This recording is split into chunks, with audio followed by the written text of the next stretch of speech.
এই সেই চাল, যে চালটা বর্তমানে পুরো বাংলাদেশের নেট দুনিয়ায় খুবই আলোচিত। এই চাউলের জন্য এখন বহু জায়গা থেকে লোক আসছে, চাউল নিয়ে যাওয়া যাচ্ছে। চাউল তো এখনো দিতে পারতেছি না। এখনো সকালে পাবনার থেকে আইছিল 500 টাকা ওখান থেকে কেজি কিনে নিয়ে চলে গেল।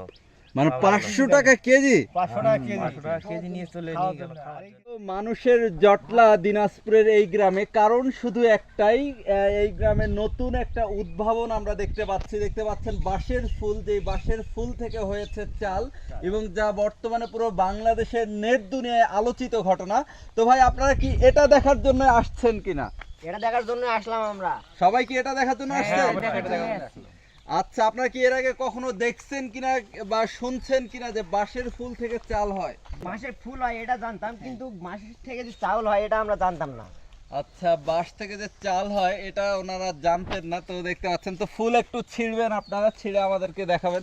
দেখান তো, ফুল ছিঁড়েন। এই যে সবাই বাঁশের ফুল ছিঁড়ছেন, এই যে দেখেন। তো এখান থেকে কি চাল হচ্ছে, এটাই হচ্ছে সেই উপকরণ।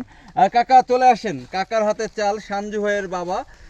আপনার ছেলেই তো এটা শুরু করেছিল। দুনিয়াতে এত বুদ্ধি থাকতে কিভাবে আপনাদের মাথায় বুদ্ধি আসলো যে বাঁশের চাল, বাঁশের ফুল থেকে চাল বানাবেন আপনারা? ওটা ওই আগলে বাপ দাদুর কালতে কালাবাড়ি বছরে আমরা এই বাঁশের চাউল আমরা খাইছি, খানতে নিয়ে আসি, কুটে কাটে খাইছি। বহু কালের ওটার ঘটনা। কালাবাড়ি মানে কত বছর আগের ঘটনা হতে পারে আনুমানিক?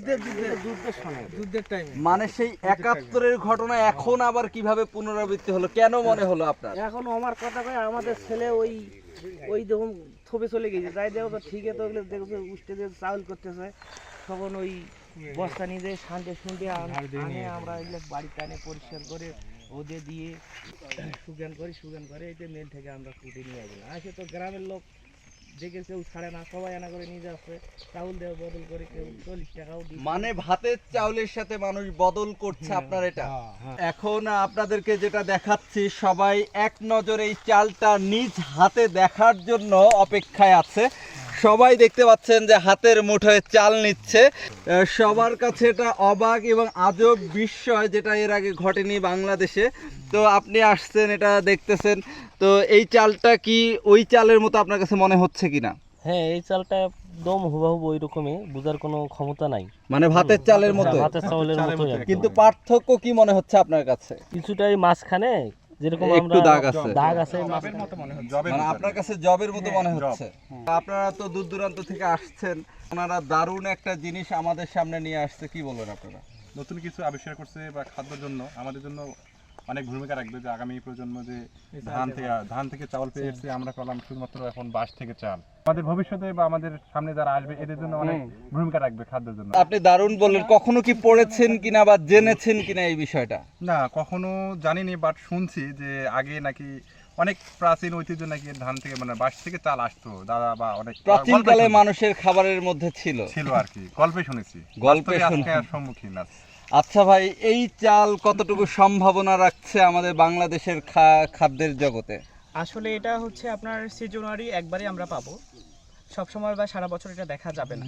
এটা যদি আমরা সংরক্ষণ করে রাখি তাহলে আমাদের খাদ্যের জন্য অনেক ভূমিকা রাখবে। আবার এইটা দিয়ে বিভিন্ন ধরনের খাবার তৈরি হচ্ছে, যেমন ভাত হচ্ছে, ভাতটা যখন হচ্ছে তখন এই সাধারণ যে চালগুলো আছে এই চালগুলোর চেয়ে এই ভাতটা একটু সুস্বাদু, ওনারা বলতেছে যে একটু মিষ্টি লাগতেছে। আবার হচ্ছে এটা দিয়ে আটা তৈরি করা যাবে, প্লাস এটার সাথে হচ্ছে আপনার যদি আমরা চিনি বা গুড় এবং দুধ যদি মিক্সড করার পর এটা থেকে আমরা হচ্ছে মিষ্টান্ন জাতীয় ভালো কিছু খাবার পাবো, পায়েস সহ নানান রকম কিছু। পায়েস কি উদাহরণস্বরূপ এগুলা বলা যেতে পারে। আচ্ছা, ধন্যবাদ। আপনার ছেলে নতুন করে আবার প্রাচীন এই জিনিসটা আমাদেরকে মনে করিয়ে দিয়েছে। তো বাবা হিসেবে কেমন লাগছে? আজকে পুরো দুনিয়া জুড়ে, বাংলার নেট দুনিয়া আপনারা আলোচিত। কেমন লাগতেছে আপনার কাছে এটা? ভালো লাগতেছে। ওনারা আসলে অনেক আনন্দিত। এই যে দেখতে পাচ্ছি আমরা, এই সেই চাল, যে চালটা বর্তমানে পুরো বাংলাদেশের নেট দুনিয়ায় খুবই আলোচিত এবং অনেক বেশি আলোচনার ঝড় তুলছে। তো এটাই হচ্ছে সেই মূল চাল। এই চাল নেওয়ার জন্য মানুষের তো অনেক ঢল নামছে, কি অবস্থা? এই চাউলের জন্য এখন বহু জায়গা থেকে লোক আসছে, চাউল নিয়ে যাওয়া যাচ্ছে। চাউল তো এখনো দিতে পারতেছি না। এখনো আজ সকালে কি পাবনা থেকে এসেছিল বলতেছে? আজ সকালে পাবনার থেকে আইছিল, আসিয়া আমরা ওই চাউল ওই গ্রামে দিয়েছিলাম, ওখানে দিয়ে ওই কয়েকজনের কথা দেন তো আমাকে চাউল 1 কেজি কেউ দিতে পারবেন 2 কেজি, তো ওকে করে গ্রামে দিয়েছিল, তো ওরাই দিল 500 টাকা ওখান থেকে কেজি কিনে নিয়ে চলে গেল। মানে 500 টাকা কেজি? 500 টাকা কেজি নিয়ে গেল। আচ্ছা, মানে চাল বিক্রি করছেন, দেন করার পর ওই চালটা আবার রিটার্ন নিছেন, যারা একটু বেশি নিছিল ওনাদের থেকে নিয়ে দূরের মানুষটাকে বিদায় করছেন। তো এখন তো পুরো বাংলাদেশে মানুষ আরো বেশি জানতেছে আপনারা আসলে কিভাবে এই চালটা দেবেন। সংগ্রহ করে করে যদি আর বেশি দিন তো টাইম নাই।